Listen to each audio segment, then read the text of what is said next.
What's going on, YouTube? So today, we want to get into a theoretical question that we have on the Super League and whether, if it did go through, who would have been in it? Who outside of those 12 founders would have been in the inaugural Super League? In today's video, we're going to build our Super League, given all the information we had over the past, 4 days. Yeah, it didn't last long. We all know who the 12 original teams were going to be, but let's take a look at who the other 3 founding members could have been. So the first thought I had was, let's just think of biggest names in Europe, biggest teams in Europe that we can just come off the top of our head and think of, given that many of the teams in the so-called Super League haven't really done much in the European competition to date. Would Celtic or Rangers make it in with the fierce rivalry in the Scottish football pyramid, or are their skill level too low to make it into the Super League as a founding member? Borderline teams like the Sporting, Porto, Benfica, Ajax, Roma, Leicester City, Everton. Let's not even get into fan base size, because you think of a club like Leeds United, which has one of the most passionate fan bases in the entire Premier League. Since the Super League was meant to replace the Champions League, using just big names might not be the best solution to come up with. To go along with the big name concept, I'm also going to add in the UEFA coefficient over the past 10 years, their history in the Champions League, and their prior success in that tournament. Aston Villa, a little more interesting of a one. Beginning of the season, they showed great form, Grealish going in, Trezeguet coming into form. They had some good options going forward. Great defense on Matty Target. Obviously Mings coming in. And the keeper Martinez, keeper of the year in the Premier League. So Aston Villa for me is a big shout, and I personally think they're probably the biggest shout so far of the list that I've mentioned. Obviously the 2 Portuguese teams, Benfica, Porto, each have 2 Champions Leagues to their names in their history, so they do get a big shout given their history in the Champions League tournament. Ajax would be the team that has the most Champions League finals and appearances as well as victories that are outside of the big founding 12 members. Ajax also has a great 10-year coefficient, ranking them at 18th in the world over the past 10 years in UEFA's ranking system. Ajax also has the benefit of having a similar monopoly like Bayern Munich has over the German league, with PSV Eindhoven kind of fallen to the wayside over these past 10 to 15 years. Given all that, Ajax would get my second permanent spot out of the 3. For the final founder spot, I did want to go back to the 2 Portuguese teams we spoke of before in FC Porto and Benfica. Porto ranks 9th in the past 10 years in UEFA's coefficients.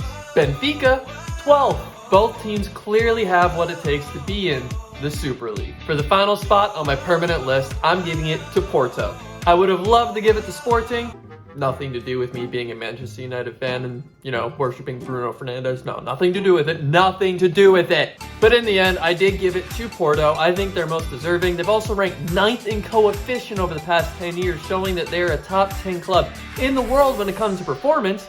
Plus, they have 2 Champions League titles to their names in their history, giving them the final locked-in spot as a permanent member of the Super League. So we now have the 15 teams that are going to be the permanent base members of the Super League, but who are going to be the final 5 for the inaugural season? We're going to assume that the inaugural season would have started this August in the beginning of the Premier League season, given that it probably would have had to take place if it did go through ASAP. To determine the final 5 teams, instead of using size, popularity, fan base, or prior success, we purely went to the coefficient of the 5 teams outside of Germany and France that would be the best teams to make it into the Super League after this season. To get these figures, we used just the current year's UEFA coefficient, given that the final 5 spots are going to be given per year on a merit basis. In this scenario, the first team to lock their spot into the Super League is going to be Benfica from Portugal. They currently rank 12th in the world for 2020 and 2021 season and will make it into the Super League as the first team out of the 5 qualifiers.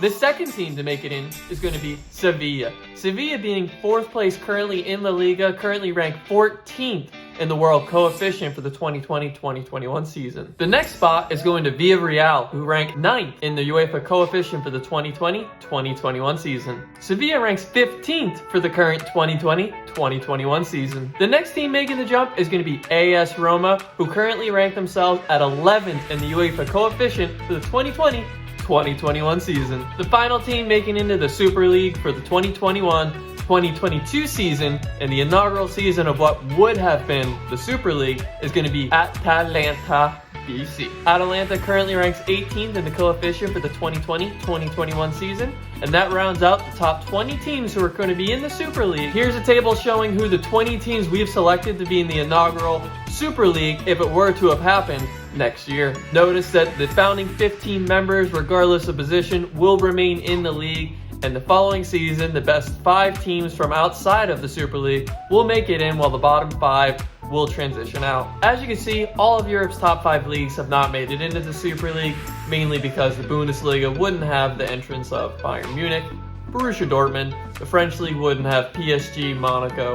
So without those 2 leagues, the new Europe Big 5 would be formed. There's my best guess on what the Super League would have looked like in 2021. Thank you so much for watching, and anyone who stuck around this long, please subscribe, please leave a like, please leave a comment, let me know how I can improve things. I'm going to keep pushing out content, hopefully on a weekly basis, so stay tuned for more information. Click that subscribe button if you want to see some notifications, and I'll see you guys soon.